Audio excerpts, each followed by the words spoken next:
What's going on, guys? Welcome back to Keepin' It Comic, and today we are diving back in to Absolute Green Lantern issue number 8. But before we get into this, let me just give you a small recap on what happened on issue number 7, because things have gotten intense. In this universe, enlightenment ain't about peace, it's about control.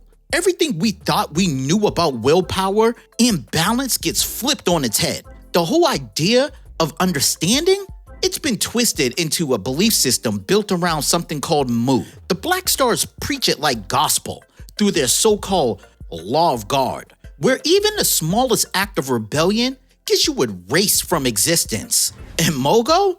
Yeah, Mogo's not that chill planet from the core anymore. He's out here acting like a prophet, passing judgment on entire worlds. When planet J586 refuses to hand over a few supposed cultists of Oa, Mogo wipes out 7 billion people like it's nothing. One sin becomes the sin of all. Meanwhile, you got Arizia and Medfield still trying to hold down what the Green Lantern name used to mean. But even they can tell this new order is straight up wrong. That's when the Black Stars unleash their weapon, Kilowog. And this ain't the Kilowog we know. He's cold, he's corrupt, and whatever's running through him now, it ain't willpower. He kills Karina without hesitation, just crushes her like she's nothing. Then out of nowhere, Tamare shows up. But here's the twist. He's not carrying will or rage. He's wielding the red flame. And in this world, red means restraint, defense, control. He stole that power, broke every rule in the book, and still came through swinging. He locks Kilowog down and fires that red cube back across the stars like a warning shot. That cube lands with its true master, Sinestro. He's alive, scared, and sitting at the top of this twisted order as the controller of Mu. He's rocking the gold flame and a robotic body, preaching about understanding, like he's some kind of god. And you can tell, he's the one pulling every string in this new hierarchy. Now look, this issue starts with Cameron looking at this ring and it's like, stressing. It's all about that big zero inside you. Then we get a different flashback, which is showing Jo as a kid, and her father's like, you need restraint in this world. And then we get a vision of adult Jo crying, saying, I just want to do the right thing. And then we get another version of Jo. I don't understand anything. And if you haven't noticed, all of these are color coordinated. But look, we have Jo as a kid in a car, and her father's like, look, your mother's decision, the divorce, it hasn't been easy for me either. But these things are sent to try us. There's a plan for all of us, you know. One day, you'll understand. And we see that picture again where she says, I don't understand anything. Why couldn't we stay in New York? I miss my friend's dad. And her father explains, they were a bad influence. I grew up here. These folks respect the community as much as they respect the Lord. You'll make new friends. I promise. And you see, they're entering Evergreen. But some time passes and her father's like, you know, I don't like some of those new friends of yours. That Harold? And we know who this is as a little kid. I'm gonna be a pilot. And her father continues, just does what he wants. That boy, no willpower, no restraint. You need restraint in this world. And Jo's like, he's gonna be a pilot. He told me. And her father's like, ask him again tomorrow. And what is he tomorrow? I'm gonna be a cop, space cop. And her father says, told you. Still, a police officer? That's something of merit, at least. And we fast forward again, and Jo's shaking hands with the police. And he says, congratulations, Officer Mullen. You are now a sworn member of the Evergreen PD. And she says, thank you, Chief Hand. And he says, please, it's Bill. Always Bill. And if you haven't noticed from that creepy smile, let me just give you a rundown of who this is. Because Bill is a nickname for William Hand, better known as Black Hand in the Prime Universe. Started off as a genius creep with a death obsession and a gadget that can drain Green Lantern rings. But after some alien tinkering and one seriously bad day, he took it further, draining life itself. Chosen by Guardian Scar, he became the physical embodiment of death and the herald of Necron, leading the entire Black Lantern Corps during the Blackest Night. But that's just one of the many characters we're about to meet, because Bill is like, anyway, you've met Deputy Mark Shaw, I think.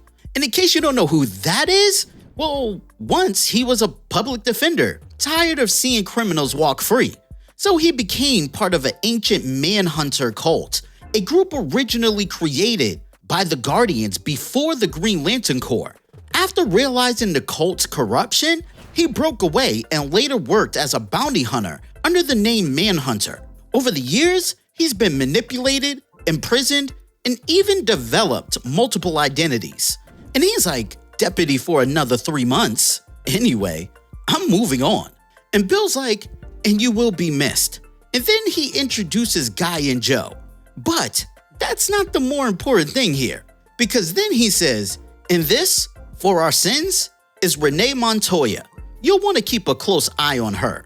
She's our great detective, among other things, which we will not, in the interest of delicacy, mention. And in case you don't know who she is, in the Prime Universe, she was a former Gotham City detective trained by Harvey Bullock. Walked away from the badge after years of corruption and trauma. She eventually took up the mask of the Question, inheriting the mantle from Vic Sage, a street-level vigilante and relentless investigator. But anyway, she's like, classy Bill, it's good to meet you, Joe. And Joe shakes her hand relentlessly and is like, hey, hi, good to meet you too. And she's like, you can let go of my hand now. And Joe's like, right. And you can see that smile that Renee is giving Joe. And Joe just gives her that look back. And I think we all know what that means. But anyway, we get that picture again where she says, I don't understand anything. But then we jump to a going away party and Joe's like, I can't believe Mark was already out the door when I joined. And we see she's talking to none other than Renee. And after a few drinks and talking, Renee lets something slip out. She says, the extra cash you can make on this job just wasn't enough. And Joe's like, you mean the overtime? And she gives her a look and says, sure, overtime. And as these two leave this party, Renee's like, I'm thinking about getting out of this dump myself.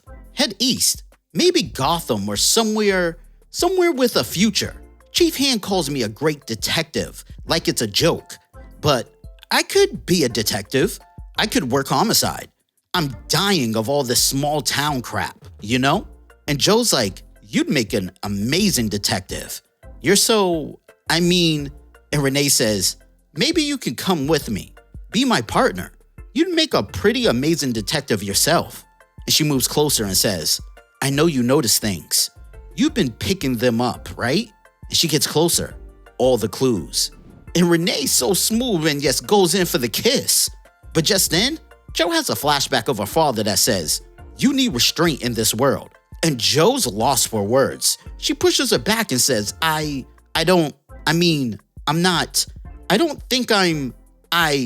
Renee says, it's okay. We're a little drunk. I guess I'm not the detective I thought I was.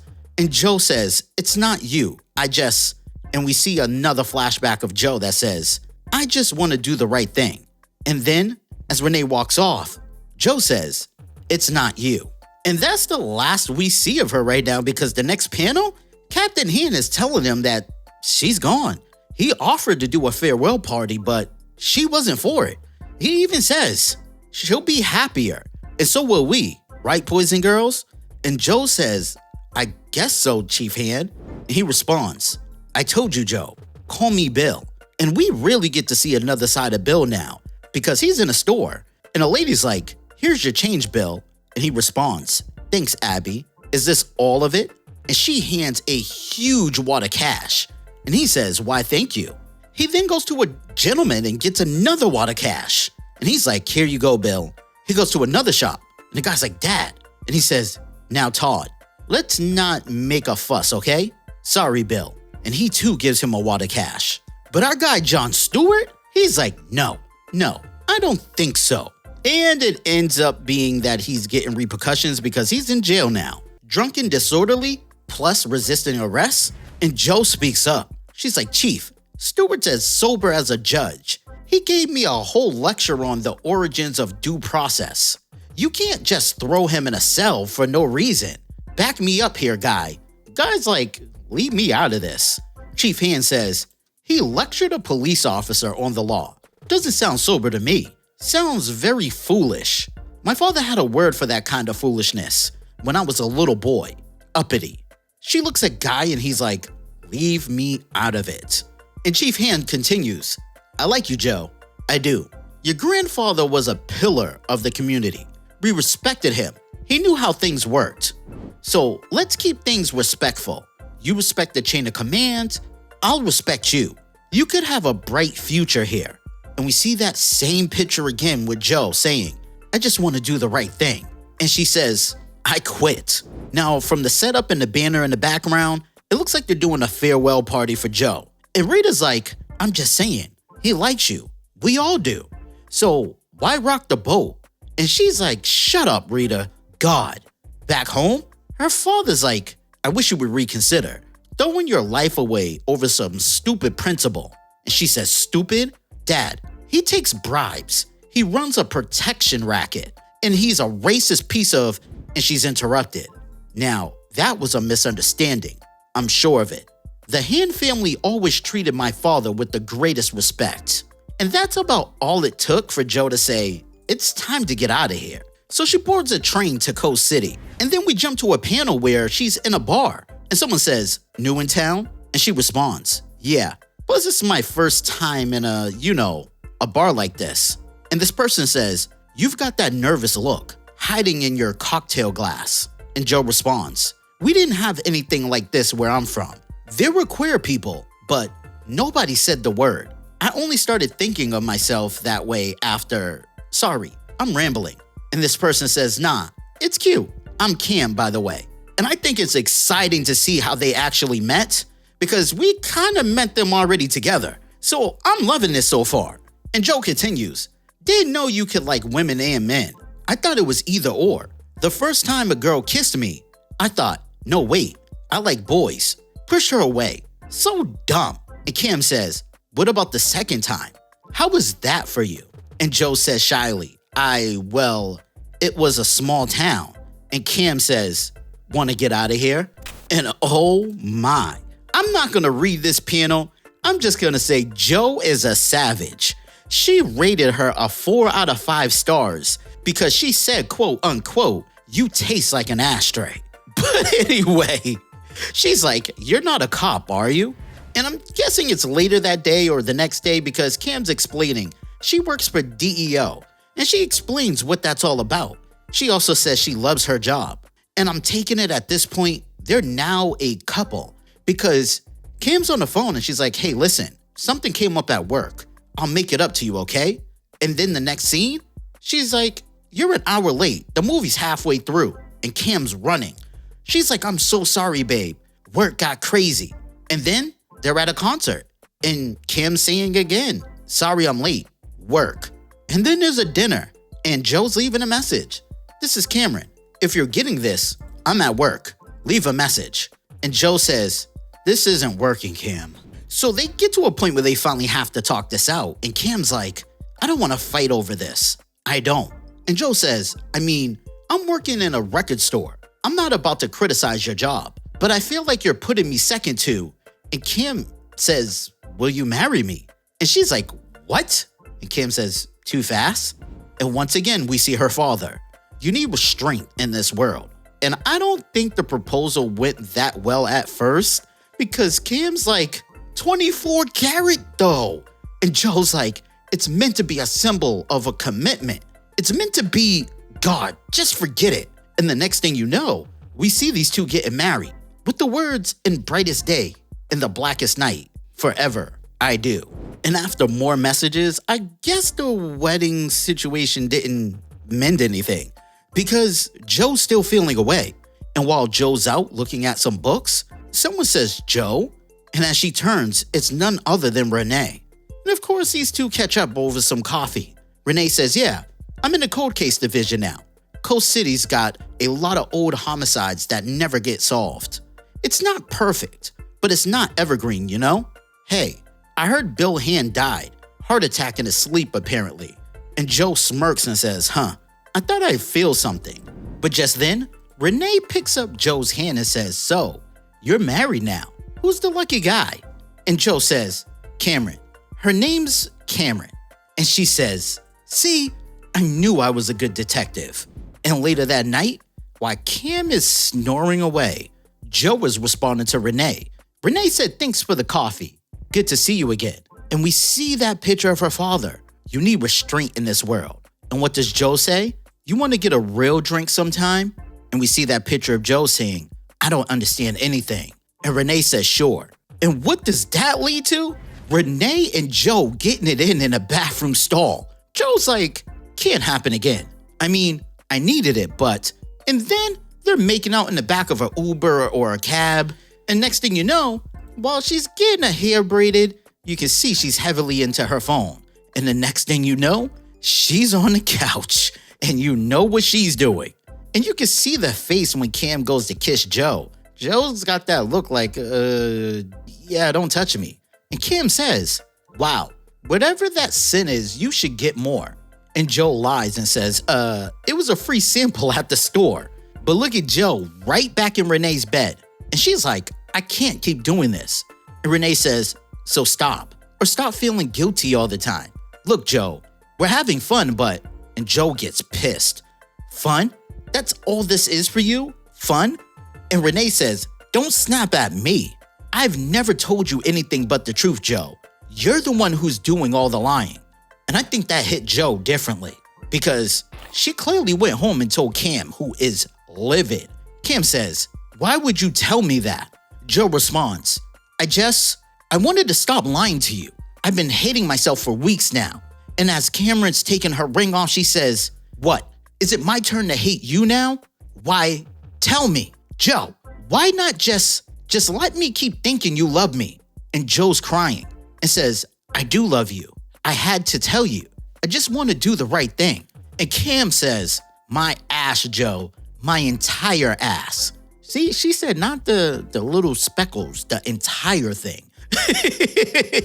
But anyway, she's like, you want to do what you think will make you feel good. Screwing me, cheating on me, humiliating me. Now this self-flagellation kick. It's all about you, about filling the hole in you. It's all about that big zero inside you. And in the midst of all this, Joe's phone rings. Clearly, she doesn't have the caller ID feature because she goes to say, Renee, don't call me any Guy Gardner. I haven't heard from you in what about my dad? And as she's packing up, because she clearly has to go back to Evergreen now for her father's funeral, Cam says, take off the ring. And that about sums up everything that led up to the prequel that leads to issue 1. And then we're in present day where she's knocking on Cam's door again and she goes, I don't know where else to go. Can we talk? And Cam's like, you're glowing green. You're standing in my doorway and you're glowing green, like the thing that landed on Evergreen. And you want to talk? After everything, what am I supposed to say? Come on in. And man, seeing everything Joe went through before she ever became a lantern in this universe just hits different. You really get why she carries herself the way she does now. All that guilt, restraint, and pressure to do the right thing. It's wild realizing all this went down before the story we started back in issue 1. So what do you guys think? After everything she's been through, does Joe truly understand what restraint means now? Or is she still running from who she really is? Drop your thoughts in the comments. And hey, if you've been rocking with these breakdowns, make sure to smash that like button, hit subscribe, and check out keepinitcomic.com. That's where you can grab our latest merch and join our new Kick memberships. Both tiers come with exclusive perks and discounts. And our Kick Elite membership even gets authenticated signed merch. So don't forget to take a look. And don't forget to hype this video using YouTube's new hype feature because it really helps push our video to content viewers just like you. And as always, thanks for kicking it with Keepin' It Comic. I'll catch y'all on the next one.